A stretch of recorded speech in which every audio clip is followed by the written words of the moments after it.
മറ്റത് മുന്തിരി കടിക്കുന്നതെന്നൊക്കെ പറഞ്ഞു കഴിഞ്ഞാൽ ആ സീന് ഇവർക്ക് പറ്റുമോ എന്നറിയാൻ വേണ്ടിയിട്ടാണ് നമ്മൾ ചോദിച്ചിട്ടുണ്ടായിരുന്നത്.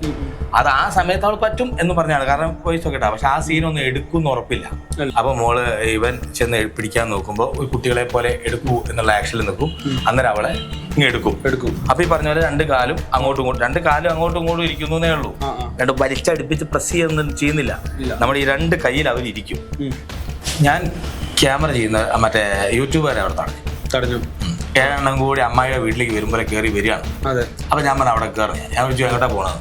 റൂമിനകത്തേക്കാണ്. നമ്മളൊരു ഗതികേട് നിന്റെ ഒരു ഗതികേട് എന്ന് എന്നോട് പറഞ്ഞു. ഈ ഗതികേടൊക്കെയാണ് എനിക്ക് പാക്കപ്പ് എന്ന് പറയാനുള്ള ധൈര്യം കിട്ടിയത്. അങ്ങനെ ഷൂട്ട് സ്റ്റാർട്ടായി. ഞാൻ ജിമ്മിൽ നിന്ന് ഇറങ്ങി ആ വേർപ്പോട് കൂടി ഇവരുടെ കൂടെ പോവാണ്. അവിടെ ചെന്ന് ആ വേർപ്പിൽ തന്നെ അപ്പോഴും ഷൂട്ടിന്റെ ഇടയിലും പമ്പ് ചെയ്യാൻ പുഷപ്പ് ചെയ്യും ഒക്കെ ചെയ്തുകൊണ്ട് എനിക്ക് നിൽക്കണം. അപ്പൊ ഞാൻ ഇവരെ നോക്കുമ്പോ കാണുന്നില്ല. ഞാൻ ചോദിച്ചപ്പോ പറഞ്ഞു ചായ കിട്ടാത്തോണ്ടാന്ന് തോന്നുന്നു, എല്ലാവരും കൂടി ചായ പിടിക്കാൻ പോവാന്ന് പറഞ്ഞു പോയിന്ന് പറഞ്ഞു. അപ്പൊ ഞാൻ എന്റെ വൈഫിനോട് അവിടെ മുതലാണ് സ്റ്റാർട്ട് ചെയ്യുന്നത്. ഞാൻ എന്റെ വൈഫിനോട് ചൂടായി. ഞാൻ പറഞ്ഞു എന്ത് പണിയാ കാണിച്ചു, ഒരു കോൾ ചെയ്താൽ പറ്റില്ലേ, വണ്ടിയില്ലേ ഇവിടെ, വിളിച്ചു കൊണ്ടുവരണ്ടേ? അപ്പൊ എന്നോട് പറഞ്ഞു ഞാൻ കാപ്പി ഉണ്ടാക്കി കുറെ വട്ടം വിളിച്ചു, അവര് വന്നില്ല. പിന്നെ അവരങ്ങ് പോയി പറഞ്ഞു. ഞാൻ പറഞ്ഞു വിടാവോ, ആ കൊച്ചിനെന്തേ സംഭവിച്ചു കഴിഞ്ഞാൽ ആര് സമാനം പറയും? ഞാനാണ് ഇവിടെ വിളിച്ചു വരുത്തിയത്. ഇത് കൊക്കയും മലയാണ്, കക്കടം പോലെ നമുക്കറിയാലോ.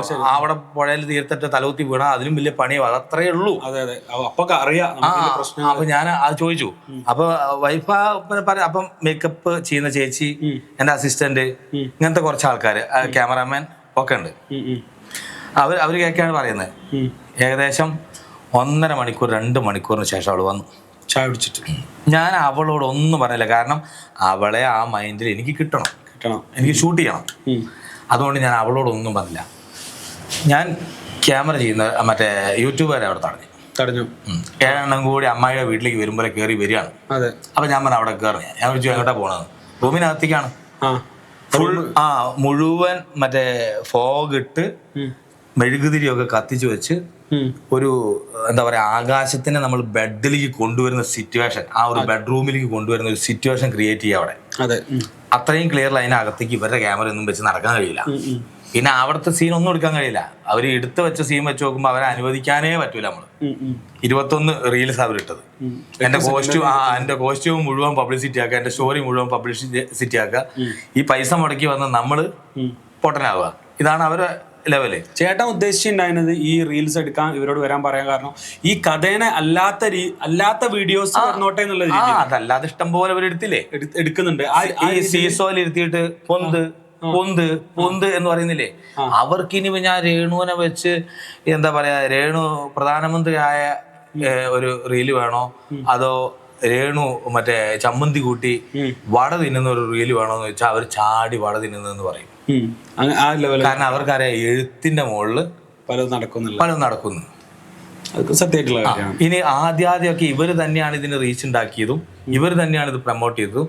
ഇവർ തന്നെ ഒരു മുതലിനെ കൊണ്ടുവന്ന് മുകളിൽ എത്തിച്ചിട്ട് അതിനെ വെച്ച് മാക്സിമം അവരെ ചൂഷണം ചെയ്ത് ഇവർക്ക് ബഡ്ജറ്റ് പൈസ ഉണ്ടാക്കുക, എന്നിട്ട് അതുപോലെ അടുത്തന്നെ ഇതാണ് ഇവരുടെ പരിപാടി. ഇവരാണ് ഇങ്ങനത്തെ കുറച്ച് ആൾക്കാരെ കൊണ്ടുവരുന്നത്. ഇവർക്ക് ഇത് സ്ഥിരം പരിപാടി. ഇവരൊരു ഗ്യാങ് ആയിട്ടാണ് ആ തീരുമാനം. എന്നിട്ട് ആ ഷൂട്ട് നടക്കുന്ന സ്ഥലത്തേക്ക് ഇവര് കയറി വന്നു. ഇവര് കയറി വന്നപ്പോ ഞാൻ തടഞ്ഞു. ഞാൻ പറഞ്ഞു നിങ്ങൾ എവിടെ പോകുന്നത്? ഷൂട്ട് എടുക്കാണ്, ഷൂട്ടിന്റെ ഇടയിൽ എടുക്കാൻ പറ്റൂല. എന്നാ പിന്നെ ഞങ്ങൾ എന്തിനാ നിൽക്കുന്നതെന്ന് ഞാൻ പറഞ്ഞു. എനിക്കറിയില്ല, നിങ്ങൾ എന്ത് ബന്ധത്തിനാണ് നിൽക്കുന്നത് എനിക്കറിയില്ല. എനിക്ക് എടുക്കാനുള്ള പണി ഇവിടെ എടുക്കണം, എന്റെ ഇടയിൽ കൂടെ നടക്കാൻ പറ്റൂല. ലൈറ്റിന്റെ മുമ്പിലൊക്കെ നിൽക്കുകയാണ്. നമ്മൾ ലൈറ്റ് അറേഞ്ച് ചെയ്യുന്ന സമയത്ത് ഷെയ്ഡ് വീഴാണ്. നമുക്ക് എന്ത് ഷെയ്ഡ് വീഴുന്ന എന്താന്ന് മനസ്സിലാവുന്നില്ല. നോക്കുമ്പോ ഇവരിങ്ങനെ നിൽക്കുകയാണ് ഇതായിട്ട്, ഈ ക്യാമറ ആയിട്ട്. ഈ സാധനം വെച്ച് എടുക്കാനാണ് ഇവർ അതിനകത്ത്. അതിന് ബുദ്ധിമുട്ടായതുകൊണ്ടാണ് ഞാൻ കയറേണ്ടത്. അപ്പൊ അവര് ഞങ്ങൾ എന്നാ പോവാണ്, ഞാൻ ബൈറ്റ് എടുക്കാനാണെങ്കിൽ ഞങ്ങൾക്ക് എറണാകുളത്ത് നിർത്തൂടായിരുന്നു എന്നൊക്കെ എന്നോട് പുച്ഛിക്കുകയാണ്. എന്റെ ഇത് മുഴുവൻ അത്രയും നേരം ഞാൻ ഉണ്ടാക്കുന്ന വീഡിയോയിൽ വന്നിട്ട് ഈ മണിയനീച്ചൽ വന്നിരുന്ന് തിന്നിട്ട് അവർക്കുണ്ടാവുന്ന ബുദ്ധിമുട്ടാണിത്. അവരെന്നോട് പറയാം.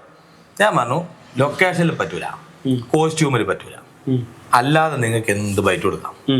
ഇതിനകത്തുനിന്ന് പുറത്തേക്കും പോകാൻ കഴിയില്ല. പുറത്തേക്ക് നായികനെ വിളിച്ചു കൊണ്ടുപോകാനോ നിങ്ങളുടെ ഇഷ്ടത്തിന് കൊണ്ടുപോകാനോ പറ്റൂല. നാളെ 4 മണിയാകുമ്പോൾ ഷൂട്ട് തീരും, 7-ാം തീയതി. അവളുടെ സമ്മതത്തോടു കൂടി നിങ്ങളുടെ കൂടെയോ തൃശ്ശൂർ പോകണമെന്ന് അവൾ പറഞ്ഞു. ഞാൻ കൊണ്ടാക്കാന്ന് വിചാരിച്ചു. ഇവർക്ക് വണ്ടി ഉണ്ടെന്ന് പറഞ്ഞു. ഇപ്പൊ കുഴപ്പമില്ല. ഇവരിതൊക്കെ മുൻകൂടി പ്ലാനാണ്. മനസ്സിലാവേണ്ടത്, മുൻകൂട്ടി ഇവർ പ്ലാനാണ്. ഇവർ നോക്കുമ്പോൾ 5 മിനിറ്റ് 2 ദിവസത്തെ ഷൂട്ടിനകത്ത് ഇവരൊരു 10,000-2000 റീൽസ് ഒക്കെ ഇട്ടിട്ട് ഇതങ്ങോട്ട് ഞാൻ ഇട്ട് കൊടുക്കുക മേക്കപ്പ്, ഞാൻ ഇട്ട് കൊടുക്കുക കോസ്റ്റ്യൂം, ഞാൻ ലൊക്കേഷൻ കാണിച്ചു കൊടുക്കുക. ഇവര് എന്താ പറയാ കുളിച്ചിട്ട് പോലും ഇല്ല അവന്മാര്. അജ്ജായി സാധനങ്ങൾ, അയ്യോ സത്യം പറയാം, അജ്ജാതി സാധനങ്ങളെയും കൊണ്ടാണ് ഇവർ നടക്കുന്നത്. ഏതെങ്കിലും ഒരു മെനകെട്ട ഒരു വൃത്തിയുള്ള ഒരുത്തരെ ഞാൻ അക്കൂട്ടത്തിൽ കണ്ടിട്ടില്ല. ഭംഗിയുടെ അല്ല ഞാൻ പറയുന്നത്, ഒരു മാന്യമായ വസ്ത്രം ഇട്ടിട്ട് ഒരു ജേർണലിസ്റ്റ് അല്ലെങ്കിൽ ഒരു ഈ പറഞ്ഞ പോലെ ഒരു വാർത്തയ്ക്കൊക്കെ ചെല്ലുന്ന സമയത്ത് ഉണ്ടാകുന്ന ഒരു അന്തസ് ഉണ്ടല്ലോ, അത് അവരെന്താന്ന് പോലും അറിയാത്ത കുറച്ച് ടീമുകൾ എല്ലാത്തിന്റെയും ഫോട്ടോ എൻ്റെ അടുത്ത്. രേണു ഉള്ളതാണ് അവരുടെയൊക്കെ ഭാഗ്യം. രേണു എന്ന ആ സ്ത്രീയുടെ സാമീപ്യാണ് അവരെ ഇപ്പൊ ഇത് പറയാൻ കൊഞ്ഞപ്പില്ലാതെ പറയാൻ സാധിക്കുന്നത്. എന്നിട്ട് പിന്നെ ഇത് ഇപ്പൊ അങ്ങനെ ചേട്ടനെ അവരെ ഇറക്കി വിട്ടു. ഇതെങ്ങനെ ഇത്ര വയലന്റ് ആയത് സിറ്റുവേഷനിലാണ്? അവരെ ഇറക്കി വിട്ടല്ല, അവരോട് ഞാനൊരു ചോദ്യം ചോദിച്ചു. എന്നോട് എന്റെ ഫ്രണ്ട്സ് വിളിച്ചു ചോദിച്ചു, നീ ചോദിച്ച പോലെ മെൻഷൻ ചെയ്തിരുന്നോ, നിങ്ങൾക്ക് എന്താണ് ഗുണം എന്ന് ചോദിച്ചിരുന്നു. അപ്പൊ ഞാൻ അവരോട് ചോദിച്ചു, എന്നെ ആരൊക്കെ മെൻഷൻ ചെയ്തിട്ടുണ്ട്? ആരുമില്ല. അപ്പൊ അവരെന്നോട് പറയുന്നത്, നിങ്ങളെ ഞങ്ങൾക്ക് അറിയില്ലല്ലോ, നിങ്ങളുടെ ചാനൽ ഏതാണെന്ന് അറിയില്ലല്ലോ. ചോറ് ചോദിച്ചു, റൂം വേണമെന്ന് പറഞ്ഞു, ബാക്കി എല്ലാ കാര്യങ്ങളും അവർ ചോദിച്ചു വാങ്ങുന്നുണ്ട്. അവർക്ക് എന്നെ അറിയില്ല. അവർ പറഞ്ഞു വെണ്ണില എന്ന് പറഞ്ഞ് ഞങ്ങൾ മെൻഷൻ ചെയ്യുന്നു. വെണ്ണില എന്ന് പറഞ്ഞ പാട്ടേ ഇറങ്ങിയിട്ടില്ല. വെണ്ണില നിന്റെ പേരാ, പാട്ടിറങ്ങിയാലും അവർ മെൻഷൻ ചെയ്തു. എവിടേക്കാ മെൻഷൻ ചെയ്തത് എനിക്ക് മനസ്സിലായില്ല. ഞാൻ പറഞ്ഞു എനിക്ക് സഹായം ചെയ്യാൻ നിങ്ങളെ കൊണ്ട് കഴിയില്ല എന്ന് നേരത്തെ തീരുമാനിച്ചത്. 9 പാട്ടിനും ഞാൻ ഇവരാരും സഹായം വിളിച്ചിട്ടില്ല. മനസ്സിലായോ? ഇവരെ സഹായം ഒന്നും ഇല്ലാണ്ട് രേണു എന്റെ മുറ്റത്ത് വന്നിരുന്നില്ലേ, എന്റെ ഫുഡും കഴിച്ച് ഞാൻ പറയുന്ന ലൊക്കേഷനിൽ വന്ന് ഞാൻ പറയുന്ന പോലെ ഷൂട്ട് ചെയ്ത് റിലീസ് ചെയ്ത് ഒരു ആൽബം ചെയ്തില്ലേ. ഡേറ്റ് ചിലപ്പോ 1 or 2 ആയിരിക്കും. അന്നൊരു പ്രോബ്ലം ഇല്ലാണ്ട് നടന്നുപോയി എന്ന് പറഞ്ഞാൽ വേറെ ആരും ഇല്ലാനും ഈ പറഞ്ഞ പോലെ ഞാൻ എന്തെങ്കിലും എന്നെ കൊണ്ട് എന്തെങ്കിലും ഒരു ബുദ്ധിമുട്ട് അവർ പറയണ്ടായിട്ടില്ല. അവരെ അഭിനയം വെച്ച് നോക്കുമ്പോൾ ഞാൻ അലറി വിളിച്ച് അലമ്പാക്കേണ്ട സമയം കഴിഞ്ഞു. അല്ല അത് തന്നെ ഞാൻ വിചാരിച്ചു. കാരണം ആ ഒരു വീഡിയോ വന്നല്ലോ, ആ വീഡിയോയിൽ ഭയങ്കര വയലന്റ് ആയിട്ട് സംസാരിക്കുന്നതായിട്ട് കണ്ടു. ഇതിപ്പോ ഞാൻ ക്യാമറാമാൻ ഈ പറഞ്ഞ യൂട്യൂബർമാരോട് ഇങ്ങനെ സംസാരിച്ചോട് കൂടി അകത്തുനിന്ന് മേക്കപ്പ് ചെയ്തോണ്ട് അവള് പുറത്തേക്ക് വന്നു. രേണു പുറത്തേക്ക് വന്നു. ഇവരോട് ഇത് ഞാൻ പറഞ്ഞ അകത്തേക്ക് പോയി. അകത്തേക്ക് ചെന്ന് ഞാൻ പറഞ്ഞു, മോളെ നമ്മളവിടെ ഫയർ ഉണ്ടാവും, കുറച്ച് ആൾക്കാർ ഡാൻസ് കളിക്കുന്നുണ്ടാവും, ഗിറ്റാറൊക്കെ പിടിച്ചൊരു പാട്ട് പാടും, ഷാമ്പയിനൊക്കെ മുട്ടിച്ച് കുറച്ച് കുടിക്കും, കുറച്ച് നേരം അവരുടെ കൂടെ മോൾ ഡാൻസ് കളിക്കുമ്പോൾ അവൾക്ക് തല കറങ്ങും. അപ്പോൾ മോള് ഇവൻ ചെന്ന് പിടിക്കാൻ നോക്കുമ്പോൾ ഒരു കുട്ടികളെ പോലെ എടുക്കൂ എന്നുള്ള ആക്ഷനിൽ നിൽക്കും. അന്നേരം അവളെ ഇങ്ങനെ എടുക്കും. അപ്പൊ ഈ പറഞ്ഞ പോലെ 2 കാലും അങ്ങോട്ടും ഇങ്ങോട്ടും ഇരിക്കുന്നേ ഉള്ളൂ. 2 വലിച്ചടുപ്പിച്ച് പ്രസ് ചെയ്യുന്നില്ല. നമ്മുടെ ഈ 2 കയ്യിൽ അവരിയ്ക്കും. എന്റെ കണക്കൂട്ടിൽ ഏറ്റവും കംഫർട്ട് അതാ. കാരണം അവർക്ക് ഇങ്ങനെ കൈകൊണ്ട് അകത്തി ആ ഒരു ഡിസ്റ്റൻസ് അവർക്ക് കീപ്പ് ചെയ്യാൻ കഴിയും. എന്നിട്ട് എന്റെ കയ്യിലിരുന്ന് അവർ ഈ ആക്ടിവിറ്റീസ് കവിൾ നുള്ളുന്നതും മുടി അലങ്കോലാക്കുന്നതും കിസ് ചെയ്യുന്നതും ഒക്കെ ആയിട്ടുള്ള ആക്ടിവിറ്റീസ് അവർ ചെയ്യണം. ഇതും സഹിച്ച് ഇവളെ വലിയൊരു ഓഫീസറാണ്. അവൻ മാന്യമായിട്ട് അവരോട് പെരുമാറുന്നു. കുസൃതിയോട് കൂടി ആ നായിക അവിടെ ഇരുന്ന് അവളെ ബെഡിൽ കൊണ്ടുപോകുന്നതും ബെഡിൽ കിടത്തുന്നതുമാണ്. അങ്ങനത്തെ സീനാണ്. മറ്റത് മുന്തിരി കടിക്കുന്നതെന്നൊക്കെ പറഞ്ഞു കഴിഞ്ഞാല് ആ സീന് ഇവൾക്ക് പറ്റുമോ എന്നറിയാൻ വേണ്ടിയിട്ടാണ് നമ്മൾ ചോദിച്ചിട്ടുണ്ടായിരുന്നത്. അത് ആ സമയത്ത് അവൾ പറ്റും എന്ന് പറഞ്ഞാണ്, കാരണം വോയിസ് ഒക്കെ ഇട്ടാ. പക്ഷെ ആ സീനൊന്നും എടുക്കുമെന്ന് ഉറപ്പില്ല. അങ്ങനത്തെ ഒരു സീനിന്റെ ആവശ്യം അതിനകത്തില്ല. ശരിക്കും അത് എടുക്കുന്നുമില്ല. ഈ വന്ന് കിടത്തുന്ന സമയത്ത് ഇവള് കൈ പിടിച്ച് വലിച്ചിടണം. അത് നമ്മൾ അവരെ കിടത്തിയിട്ട് തിരിച്ചു പോകുമ്പോൾ അവള് കൈ പിടിച്ച് വലിച്ചിട്ട് ബെഡിലേക്ക് വലിച്ചിടും. ആ സമയത്ത് ഇവൻ മുകളിലേക്ക് വീഴും. അപ്പൊ ഇവന്റെ മുടി, നായകന്റെ മുടി കെട്ടിവെച്ചിരിക്കും, ലെങ്ത് ഹെയർ. ഇത് കെട്ടി ഒരു സ്റ്റിക്ക് കുത്തി വെച്ചിട്ടുണ്ടാവും. ആ സ്റ്റിക്ക് ഊരുന്നതാണ്. അപ്പൊ ക്ലോസപ്പ് സീൻ എന്ന് പറഞ്ഞാൽ ഈ മുടിയുമല. അല്ലാണ്ട് അവര് ഒന്നും ചെയ്യുന്നില്ല. അവരുമായിട്ട് ചിലപ്പോൾ 4 അടി ദൂരം ഉണ്ടാവും. ബാക്കിൽ വരുന്ന ഇത് ഊരുന്നോട് കൂടി ആ സീൻ തീരാണ്. ഇതിൽ അവർക്ക് പ്രശ്നം എന്ന് പറഞ്ഞ് അവർ വന്ന് ഈ 2 കാലും അവർക്ക് ഇങ്ങനെ വെക്കാൻ കഴിയില്ല. അവർക്ക് കംഫർട്ടല്ല. ഓക്കെ, ആ സീൻ വേണ്ട. പിന്നെ കഴിഞ്ഞിട്ട് പക്ഷെ അതല്ല ഒരു പ്രശ്നം. ആ സീൻ വേണ്ട എന്ന് പറഞ്ഞപ്പോ അവർക്ക് കോസ്റ്റ്യൂം വേണ്ട. അപ്പൊ ഞാൻ പറഞ്ഞു കോസ്റ്റ്യൂം നേരത്തെ പറഞ്ഞല്ലേ, അത് വേണ്ട, മറ്റേത് വേണേ ഇടാം. ഞാൻ പറഞ്ഞു ആയിക്കോട്ടെ മറ്റേത് ഇടാം. അപ്പൊ ഞാൻ പറഞ്ഞു മറ്റേത് ഇട്ട് കഴിഞ്ഞാൽ, കാരണം ഇവിടെ വരെയുള്ള ഡ്രസ്സാണ്, മറ്റേത് ഇട്ട് കഴിഞ്ഞാൽ ചെരിച്ചെടുക്കണം. ചെരിച്ചെടുക്കാൻ പറ്റുമെന്നാ പറഞ്ഞു എന്നോട്. ചെരിച്ചു കൊടുക്കാം, ഇങ്ങനെ എടുക്കാതാ. ഇങ്ങനെ എടുക്കുമ്പോ ഇനി എന്താ, അതാണ് തീരെ കംഫർട്ട് അല്ലാത്ത എനിക്ക് തോന്നുന്നത്. എനിക്കും കൂടി കംഫർട്ട് ആവണ്ടേ. ഇവളെ എടുത്ത് മേത്തേക്ക് ഇടാന്ന് പറഞ്ഞാൽ എനിക്ക് ഇഷ്ടമല്ല. എന്റെ കൂടി കംഫേർട്ട് നോക്കണ്ടേ. അവളുടെ മാത്രമാണോ? ഞാൻ നായകനല്ലേ. നമ്മള് കടലാസിന്ന് വെട്ടിയെടുത്തല്ലോ. നമുക്ക് എന്റെ അഭിപ്രായത്തിൽ നമുക്ക് നന്നായിട്ടുണ്ടത്. മനസ്സിലായോ? നമുക്ക് ഇതൊന്നും വേസ്റ്റ് ചെയ്യാനുള്ള കാര്യങ്ങളല്ല. അതുകൊണ്ട് നമുക്ക് നന്നായിട്ടുണ്ട്. പക്ഷെ അതിനൊരു വാദപ്രതിവാദത്തിനൊന്നും ഞാനില്ല. എല്ലാവർക്കും അവരുടേതായിട്ടുള്ള വിലയും കാര്യങ്ങളും ഒക്കെ ഉണ്ട്. എല്ലാവരും അവരത് ഒന്നും വിഷയമല്ല. അങ്ങനെ അപ്പൊ എടുക്കാം. പക്ഷെ ഇങ്ങനെ എടുക്കുമ്പോ എന്താ, ഇവിടം വരെയുള്ള ഡ്രസ്സായ കാരണം സൈഡിൽ നിന്ന് നിങ്ങളുടെ യൂട്യൂബർമാർ പ്രശ്നം ഉണ്ടാക്കും. ഞാൻ പറഞ്ഞു എന്റെ ക്യാമറാമാൻ എവിടുന്ന എടുക്കാന്ന് എനിക്കറിയാം. നിങ്ങളുടെ യൂട്യൂബർമാരെ എവിടുന്ന് പറ്റില്ല. അപ്പോ പിന്നെ ഞാൻ യൂട്യൂബർമാരോട് പറഞ്ഞു അടുത്ത പൂളിൽ നിന്നാണ് സീൻ ഉള്ളത്. പൂളിൽ നിന്നുള്ള സീൻ എന്നോട് പറഞ്ഞിരുന്നു, പൂളിലേക്ക് അവരെ അടുപ്പിക്കരുത്, വിപിൻ ചേട്ടാ എന്ന് വിളിക്കും, ചിലപ്പോ സാറെന്ന് വിളിക്കും, ചിലപ്പോ മാഷെന്ന് വിളിക്കും. ഇതൊക്കെ എന്നെ എന്റെ പ്രൊഡ്യൂസർമാരും സുഹൃത്തുക്കളും വിളിക്കുന്നത് കേട്ടിട്ട് വിളിക്കുകയാണ്. എന്താ വിളിക്കണമെന്ന് പോലും അവർക്ക് അറിയില്ല. എന്റെ പേര് വിളിച്ചാൽ മതി, അത്രേ ഉള്ളൂ. എനിക്ക് അവരെ വിളിക്കേണ്ടത് എന്താണെന്ന് അറിയാം. ഇപ്പൊ വൃത്തിയായിട്ട് അറിയാം, ഇപ്പൊ നന്നായിട്ട് അറിയാം എനിക്ക് എന്താ വിളിക്കേണ്ടത്. അതുപോട്ടെ. അപ്പൊ അവരെ ഇങ്ങനത്തെ പ്രശ്നങ്ങൾ വരും എന്ന് പറഞ്ഞപ്പോ അവർ കോസ്റ്റ്യൂം ഞാൻ പറഞ്ഞിട്ടാണോ നിങ്ങൾ അങ്ങോട്ട് അയച്ചുതരാന്നുണ്ടെങ്കിൽ ഞാൻ അയച്ചു കൊടുക്കാന്ന് പറഞ്ഞതാ. എന്തിന്? അളവ് നോക്കി അടിക്കാൻ. കോസ്റ്റ്യൂം കാണിക്കലൊക്കെ ഞാൻ കാണിച്ചു, അളവ് നോക്കി അടിക്കാനേ എനിക്ക് അയച്ചു കൊടുക്കേണ്ടുള്ളൂ. തലേ ദിവസമാണ് അവള് ദുബായിൽ നിന്ന് വന്നത്. ഇത് ഞാൻ അയച്ചു കൊടുക്കാൻ സമയം വേണ്ടേ? അയച്ചു കൊടുത്താൽ തന്നെ വീട്ടിൽ പോയിട്ട് എടുക്കല്ല, അവള് കൊണ്ടുവന്നോളൂ. ഞാൻ പറഞ്ഞു ഞാൻ അയച്ചു കൊടുത്ത മെസ്സേജ് അല്ല, അത് മുഴുവൻ കെട്ടി കൊണ്ടണ്ടേ. ഇവിടെ വന്നിട്ട് നമുക്ക് തയ്ച്ചാ പോരെ? മതി, തയ്ക്കുന്ന വിഷയമുള്ളൂ, സാധനം മാറ്റേണ്ടതില്ല. മാറ്റേണ്ടതൊക്കെ ഞങ്ങൾ മാറ്റി. ഒരു ഡ്രസ്സ് ഇട്ടപ്പോ പറഞ്ഞു ഇത് പറ്റൂലെന്ന് പറഞ്ഞു. അത് പറ്റൂലെന്ന് പറഞ്ഞാൽ അത് മാറ്റി. ഓക്കെ, നമുക്ക് അവർക്ക് പറ്റാത്ത ഡ്രസ്സ് എങ്ങനെ നമ്മൾ ഇരിക്കാന്ന്? പ്രത്യേകിച്ച് ഇത്രയും കഴിവും ഇത്രയും കപ്പാസിറ്റിയും ദുബായിലും സൗദിയിലും ഒക്കെ പോയി വിറപ്പിച്ച് വരുന്ന ഇവരെങ്ങനെയാണ് നമ്മളൊരു കോസ്റ്റ്യൂം പറയുമ്പോ ഇങ്ങനെ പേടിക്കുന്നത്? അത് എന്റെ വൈഫിനെ കണ്ടിട്ടില്ല. ആകെ 35-40 കിലോയേ ഉള്ളൂ. സർക്കാർ ഉദ്യോഗസ്ഥ അവള് ഈ ബ്ലൂ ഫിലിമും സാധനമൊക്കെ പിടിക്കാൻ വേണ്ടിട്ട് ഇവളെ പോലെ ഒരാളെ അത് നമ്മള് അതില് മെയിനായിട്ട് നമുക്ക് തോന്നിയൊരു സംഭവമാണ്. ആ റീൽസിൽ മിക്കതിലും രേണുസുതി പറയുന്ന കുറെ കാര്യങ്ങളുണ്ട് ഇങ്ങനെ മോശമായിട്ട്. അപ്പൊ സ്വന്തം അത് ഈ മണിയനീച്ചകൾ പറഞ്ഞു കൊടുക്കുന്നതാണ്. അത്രക്കും നിങ്ങൾക്ക് അത് ഇറിറ്റേറ്റ് വന്നിട്ടുണ്ട്. അത്രയ്ക്കും അവരത് കളിച്ചു എന്നുള്ള ആ കുട്ടിയുടെ പ്രോജക്റ്റും കൂടി നശിപ്പിക്കുക ചെയ്ത്. അവിടെ വന്നിട്ട് അവരെ ഒരു നിലയ്ക്കും വിശ്വാസത്തിൽ എടുക്കാൻ പറ്റും. രേണുസുതി എന്ന് പറഞ്ഞ വ്യക്തിയോട് ചേട്ടന് ശരിക്കും പറയുകയാണെങ്കിൽ സഹതാപം സഹതാപം മാത്രമേ ഉള്ളൂ ആ കുട്ടിയോട്. കൂടെ നിന്ന് ഞാൻ ആ രീതിയിൽ ചെയ്യേണ്ടി വന്നു എന്നുള്ള ഒരു ഇതാണ്. ആ കൊച്ചു തെറി പറയുന്നത് കേട്ടു. കൊച്ചെന്തോ ചെറുപ്പത്തിൽ വീട്ടിൽ നിന്നൊക്കെ കേട്ടതും ആ പ്രദേശത്തുള്ളവരുടെ ആ ഒരു സ്വഭാവവും അപ്പൊ ഞാൻ ചോദിക്കുന്നത് ആ ഒരു റേഷൻ കടയിൽ നിന്ന് വാങ്ങുന്ന അരിയുടെ ഗുണവും ഒക്കെ കൊച്ചു കാണിച്ചു പോയതാ. പക്ഷെ അത് അത്രയ്ക്കില്ല. ഞാൻ ചോദിക്കുന്നത് ചേട്ടൻ ഇപ്പോ ഓൾറെഡി വൈഫ് ഉണ്ട് കൂടെ. വൈഫ് പറഞ്ഞു ഞാൻ വേണമെങ്കിൽ എനിക്ക് കുഴപ്പമില്ലല്ലോ, പിന്നെന്താ നിങ്ങൾക്ക് ചോദിച്ചു. രസം കേട്ടോ, വൈഫ് വരണ്ടെന്ന് ഞാൻ പറഞ്ഞ വൈഫിനോട്. അതെ, അവള് വണ്ടിയിൽ കയറിയപ്പോ സ്വാഭാവികമായിട്ടും എല്ലാവരെയും കൂടെ അവളെയും വിളിച്ചു ഇവളാ കയറ്റിയത്. അതെ, രേണു ചേച്ചി വാ. ഇത് ഇവളില്ലായിരുന്നെങ്കിൽ ഇത് കുടിക്കാനേ കൂടുതൽ. അതെ, ഇവളുണ്ടായി എനിക്ക് നന്നായി. ചേട്ടൻ സംബന്ധിച്ച് പറയുകയാണെങ്കിൽ എന്റെ മോനോട് ഞാൻ വരണ്ടെന്ന് പറഞ്ഞ അല്ലെ അവനും വരുമായിരുന്നു. ഇപ്പൊ വൈഫ് ഓൾറെഡി ഉള്ളപ്പോ ഈ രീതിയിൽ പറഞ്ഞു എന്നുള്ള ഒരു സാധനം മേക്കപ്പ് ചെയ്ത ചേച്ചീന്റെ മകനുണ്ട് അവിടെ ഉണ്ട്. അവനും ഈ കോളേജിലൊക്കെ പഠിക്കുന്ന പ്രായപൂർത്തിയാവാത്ത കൊച്ചു പയ്യനാ. ഇവരോട് ആരോടും മര്യാദ കൽപ്പിച്ചില്ലെങ്കിൽ 100% ഞാൻ അവരോട് കാണിക്കും. അതെ, തീർച്ചയായിട്ടും. അവൻ പ്രായപൂർത്തിയാവാത്തവനാ. ആ പ്രായത്തിലും ആ കാലഘട്ടത്തിലും ഒരു മര്യാദയും എനിക്ക് കിട്ടിയിട്ടില്ല. അതുകൊണ്ട് ആ പ്രായത്തിലുള്ളവരോട് ഞാൻ ആ മര്യാദ കാണിക്കുന്നു. ഇത് ഭയങ്കര ഇമോഷണലി ഭയങ്കര സൗണ്ടും ശബ്ദവും ഒക്കെ ആ വീഡിയോയിൽ കാണുന്നത്. ആ കുട്ടി എന്താ അടിച്ചതെന്ന് എനിക്ക് ഓർമ്മയില്ല. കാരണം നമുക്ക് ഈ കണ്ണൊക്കെ അറിയൂ, അതൊക്കെ മേലെ എന്താണെന്ന് അറിയില്ല. പക്ഷെ അതൊക്കെ മേലെയാണ്, ഒരു സംശയം വേണ്ട. കാരണം നമ്മൾ ഈ ആക്ടിങ്ങും കാര്യങ്ങളും ഈ പറയുന്ന എന്താ പറയാ ഒബ്സർവേഷനും ഒക്കെ ആയിട്ട് ജീവിക്കുന്ന അതുവരെ ചേട്ടാ സാറിനൊക്കെ വിളിച്ച വ്യക്തി ടോട്ടലി അങ്ങോട്ട് ചേഞ്ച് ആവാണ്. അതോ ഞാനൊരു വാക്കുകൊണ്ട് പോലും എൻഡിങ് വരെ അവരോട് ദേഷ്യപ്പെട്ടില്ല. കാരണം എനിക്ക് അവരെ നല്ല മാനസികാവസ്ഥയിൽ കിട്ടണം. അതെ, അവരെ ഹാപ്പി ആക്കാൻ അവർക്കുള്ള ഏറ്റവും ബെറ്റർ സാധനം ഇത് റിലീസായ അവര് നിക്കില്ലായിരുന്നു. പക്ഷെ അവർ ഈ ഒരു 2-3 ദിവസം കൊണ്ട് അവർ കാണിച്ചു കൂട്ടുന്ന കാര്യങ്ങളൊക്കെ കണ്ടപ്പോ ഇതൊരു നിമിത്തമായിട്ട് ഫീൽ ചെയ്യുക എനിക്ക്. അവർക്ക് ആദ്യത്തെ അരി മേടിച്ചു കൊടുത്ത നമ്മള് അവസാനം തരിയും അണ്ണാക്കിലിടേണ്ട അവസ്ഥയിലേക്ക് വരികയാണ്. അതെനിക്ക് സങ്കടമുള്ളൂ. എന്നോട് തിരിച്ച് എഗൈനായിട്ട് എന്താ അവർ പറഞ്ഞോ?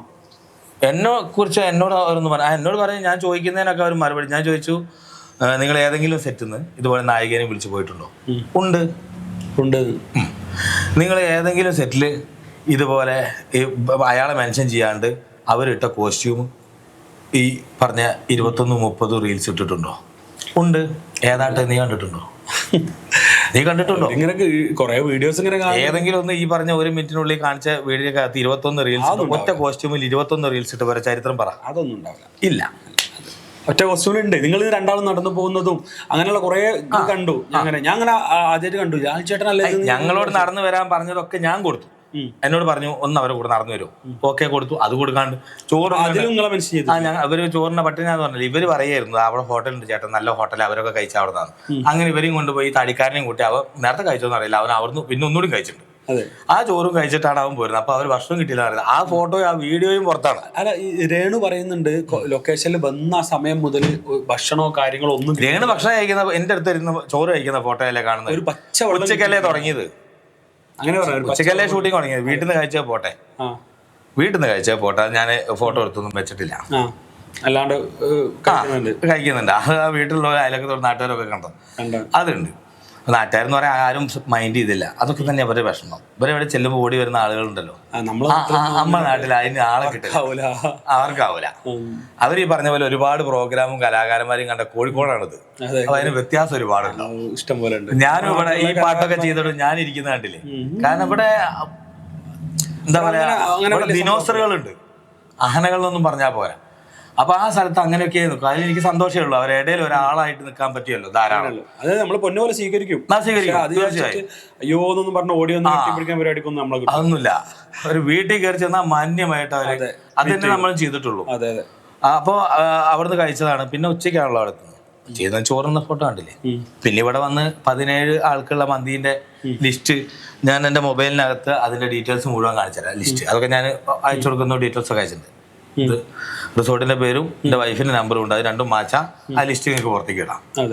എത്ര 3200 സംതിങ് രൂപയാണ്. 4 5 6 മന്തി. അതിന് അവര് പറഞ്ഞത് 17 ആൾക്ക് കഴിക്കാന്നാണ്. അതാണ് അവര് പച്ചവെള്ളം പോലും കിട്ടിയില്ല എന്ന് പറഞ്ഞു. പച്ചവെള്ളം പോലും കിട്ടിയില്ല. അപ്പൊ അത് കള്ളത്തരാണ് ശരിക്കും. അവര് അടിച്ച സാധനം കൊണ്ടെല്ലാം മറന്നുപോയിണ്ടോ. അവര് അത് കഴിഞ്ഞ് എങ്ങനെയാണ് ഇത് സ്റ്റോപ്പ് ആയത്? ഇവരോട് ഞാൻ പറഞ്ഞു നടക്കൂല എന്ന് പറഞ്ഞു. അപ്പൊ ഇവള് ഈ കോസ്റ്റ്യൂമൊക്കെ കയറി പിടിച്ചു. ഇവർക്ക് എന്താ വെച്ച് കഴിഞ്ഞാൽ ഞാൻ ഇവരെ അക്സെപ്റ്റ് ചെയ്യണം, ഇല്ലെങ്കിൽ ഇവള് റെഡിയല്ല എന്നല്ല. അല്ലെങ്കിൽ ഇവള് കാര്യങ്ങൾ ഇങ്ങനെ കൊണ്ടുപോവാണ്, കൊണ്ടുപോവാ. അപ്പൊ ഇവിടെ മാനേജറെ വിളിക്കാണ്. അപ്പൊ മാനേജർ അവിടെ നിന്ന് വിളിച്ചിട്ട് പറയാണ്, ഞങ്ങളെ ഷൂട്ടിങ്ങിനാന്ന് വിളിച്ചുകൊണ്ട് പീഡിപ്പിക്കാൻ കൊണ്ടുപോയെന്ന് പറഞ്ഞാൽ നമ്മൾ കേസ് കൊടുക്കും, ആന കൊടുക്കും, അങ്ങനെ കൊടുക്കും. ഈ വാചകങ്ങളാണ്. രേണുസുദിന്റെ മാനേജർ ആയിട്ടുള്ള സ്ത്രീ വിളിച്ചിട്ട് ചേട്ടനോട് പറയാണ്. എന്നോടല്ല, രേണുവിനോട്. രേണു സ്പീക്കർ ഇട്ടേക്ക. കാരണം അവര് അപ്പൊ തന്നെ പറയാണ്, നിങ്ങൾ എന്തിനാണ് നീ ഇതിന് പോയി നിന്ന് ഈ കോസ്റ്റ്യൂം ഇട്ട് രാവിലെ അയച്ചു കൊടുത്തപ്പോ ഇത് ഒറിജിനല്ല, അവര് വാങ്ങിയതാ എന്നൊക്കെ ചോദിച്ചോളാ മാനേജർ. വൈകുന്നേരം ഈ രാത്രി അവള് തിരിച്ച് ഫോൺ ചെയ്യാണ്, അത് സ്പീക്കറാക്കി വെക്കാണ്. അതായത് ഷൂട്ടിങ്ങിനാന്ന് പറഞ്ഞിട്ട് പിടിച്ച് പീഡിപ്പിക്കാൻ നോക്കി എന്ന് പറഞ്ഞിട്ട് കേസ് കൊടുക്കുന്ന അവരോട് പറയാൻ. ഇതൊക്കെ ആ യൂട്യൂബർമാരൊക്കെ കേട്ടോ, അവനൊന്നും മൊബൈൽ പൊന്തുന്നില്ല, അവരൊക്കെ ഒരുമിച്ച് സ്വിച്ച് ഓഫ് ആയി തോന്നുന്നു. ആരും വീഡിയോ എടുക്കുന്നില്ല. അവരൊക്കെ അവിടെ നിൽക്കുന്നുണ്ട്.